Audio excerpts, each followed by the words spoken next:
제14호 태풍 찬투가 엄습한 일본에 피해가 속출하고 있습니다. 17일 NHK에 따르면 찬투는 이날 오후 7시 이전에 후쿠오카현에 상륙해 시속 30km의 속도로 북동진하고 있습니다. 찬투의 영향으로 사가현과 후쿠오카현 등 일본 규슈 지역에서는 총 2240가구에 정전이 발생했습니다. 도심까지 물이 차올라 주택은 침수했고 강둑에는 물이 넘쳐 흘렀습니다.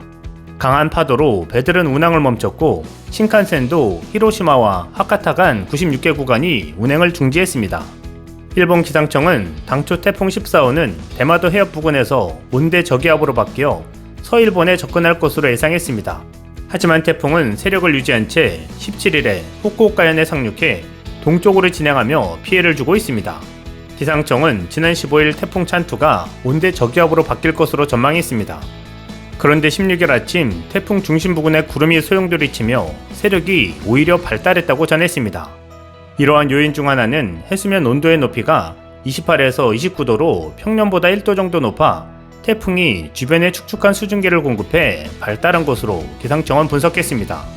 또 전문가들은 상공의 제트기류의 위치도 영향을 미친 것으로 보고 있습니다. 나고야의 츠보키 히사 교수에 따르면 제트기류는 태풍의 1500km 정도 북쪽으로 떨어진 위치에 있었습니다. 태풍 주변의 바람이 거세 상대적으로 약하고 해수면 온도가 높은 동중국해에 오래 정체된 것 때문에 오히려 태풍의 세력이 강해졌다고 설명했습니다. 그 후 제트기류가 서서히 남하를 시작하면서 대기의 흐름이 바뀌었고 대마도 해협에서 일본해를 향해 방향을 틀었습니다. 신의 한 수였을까요? 정확하게 한국과 일본 경계선에서 일본 본토를 향하도록 방향을 바꾼 것입니다. 일본 기상청도 태풍 14호의 진로는 서일본에서 동일본을 횡단하는 형태로 옮겨갔다고 설명했습니다. 츠보키 교수는 해수면 온도와 제트기류의 위치 등 다양한 요인이 우연히 겹친 결과 태풍이 다시 발달했다. 이는 매우 드문 현상이라고 지적하고 있습니다. 찬투는 18일까지 시코쿠와 킨키 지역 등 일본 열도를 횡단하며 동쪽으로 속도를 낼 전망입니다. NHK는 18일까지 서일본과 북일본을 중심으로 광범위한 폭우가 내릴 수 있다며 시코쿠 지역의 경우 이날 오후까지 24시간 강수량이 300mm에 달할 수 있다고 보도했습니다. 구체적인 지역별 예상 강수량은 시코쿠에서 300mm, 동해 250mm, 관동 가츠 노부에 200mm, 도카이 250mm, 킨키와 간토고신 200mm, 도호쿠와 홋카이도 180mm, 주고쿠 150mm, 큐슈 북부 120mm, 큐슈 남부와 호쿠리쿠 100mm 등입니다. 찬투의 최대 순간 풍속 또한 20에서 35m/s에 이를 것으로 예상됩니다. 일본 기상청은 토사재, 저지대 침수, 폭풍, 해일 등을 경계하는 동시에 낙뢰와 토네이도 등 돌풍에 주의하라고 당부했습니다. NHK는 지금부터 빨리 대피를 철저히 하고 불효불급한 외출은 피하고 예정을 재검토하는 등 안전을 지키는 행동을 취해달라고 전했습니다. 이렇게 일본이 난리를 겪는 가운데 한국은 순조로운 백신 접종과 함께 평화로운 추석을 맞이할 수 있게 됐습니다. 특히 한국은 17일 백신 1차 접종자 숫자가 전 국민의 70%에 해당하는 3,600만 명을 돌파하며 세계 최고 속도를 기록했습니다. 국내 코로나19 백신 1차 접종률이 50에서 70%까지 도달한 기간이 28일에 불과했습니다. 주요 선진국들이 평균 54일에서 118일 걸리던 것에 비해 월등히 빠른 것입니다. 국제통계기관인 아우 월드인 데이터의 지난해 15일 기준으로 우리나라보다 1차 접종률이 높은 국가는 프랑스 73.5, 이탈리아 72.9, 영국 71.9%입니다. 그러나 이들 국가가 50에서 70%까지 도달한 기간은 각각 54일, 75일, 118일로 우리나라보다 훨씬 깁니다. 고재영 중앙방역대책본부 위기소통팀장은 우리나라의 경우 28일 정도로 다른 나라보다 빠른 편이라며 접종을 한 번 이상 실시한 사람이 3,600만 명이 되면 전 국민의 70%, 18세 이상 성인 인구로 보면 81.5%에 달하는 것이라고 강조했습니다. 정부는 당초 추석 연휴 전 오는 19일까지 전 국민의 70%인 누적 3,600만 명에 대한 접종을 마치겠다는 목표를 제시했는데 이틀 앞당겨 달성한 것입니다. 이는 국내에서 백신 접종이 시작된 올해 2월 26일 이후 203일 만입니다. 아우 월드인 데이터의 집계를 더 살펴보면 지난 15일 기준으로 국내 1차 접종률은 68.17%로 독일 66.26, 일본 65.17, 미국 62.55 등 주요 국가를 빠른 속도로 따라잡은 것으로 나타났습니다.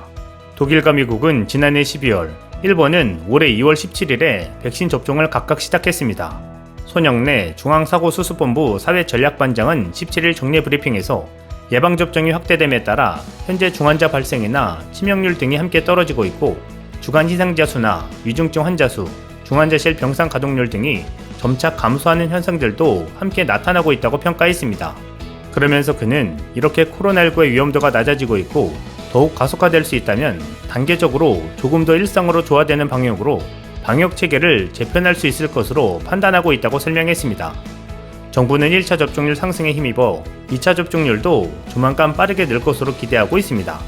이길 중앙재난안전대책본부 제1통제관은 1차 접종만으로도 중증 상태를 예방하는 효과나 치명률을 감소하는 효과가 크다.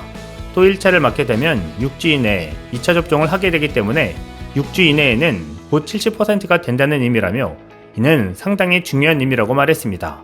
이날부터는 네이버, 카카오 애플리케이션이나 의료기관의 예비 명단을 활용한 잔여 백신을 2차 접종에도 쓸 수 있습니다. 이 통제관은 당초 10월 말로 예상된 2차 접종률 70% 달성 시점을 얼마나 앞당길 수 있을지에는 예단하기 어려운 면이 있다면서도 2차 접종 완료 시점이 10월 말까지 되는 부분은 잘 될 수 있으리라 기대한다고 내다봤습니다. 전문가들은 한국의 백신 접종률이 급증한 배경으로 국민들의 동참률을 들었습니다. 또 전국적인 의료 인프라가 잘 깔려있고 매년 영유아 예방접종과 독감 예방접종 등의 대규모 접종 사업으로 일사불란하게 접종 계획을 소화하는 데 있어 주요 요인으로 분석했습니다. 백신을 늑장 확보했다며 선진국들은 물론 개발도상국들에 비해서도 뒤처진다고 비판하던 목소리도 사라지게 됐습니다. 문재인 대통령은 17일 코로나19 백신 1차 접종자 수가 전 국민의 70%에 해당하는 3,600만 명을 돌파했다고 밝히며 놀라운 접종 속도라고 평가했습니다. 추석 전 3,600만 명 1차 접종은 문 대통령이 직접 제시했던 목표로 문 대통령은 이날 SNS에 글을 올려 목표를 달성했다는 소식을 국민들에게 전했습니다. 문 대통령은 접종 시작 204일 만이라며 OECD 국가 가운데 인구 34만 명의 아이슬란드를 제외하고 최단 기간 70% 접종 기록이라고 설명했습니다. 그러면서 속도에서 타이 추종을 불허하는 대한민국의 저력을 백신 접종에서도 여지없이 보여줬다며 우리나라의 우선 접종 인프라와 의료진의 헌신적인 노력, 국민들의 높은 참여의식이 함께한 덕분이라며 감사를 표했습니다. 문 대통령은 이제 국민 80%가 접종을 향해 나아가고 머지않아 접종 완료율도 세계에서 가장 앞선 나라가 될 것이라며 지금처럼 접종률을 높이면서 적절한 방역 조치를 병행해 나가면 단계적 일상 회복의 희망도 분명 앞당겨질 것이라고 강조했습니다. 즐거운 추석 명절 보내시기 바랍니다. 이상 시온TV였습니다.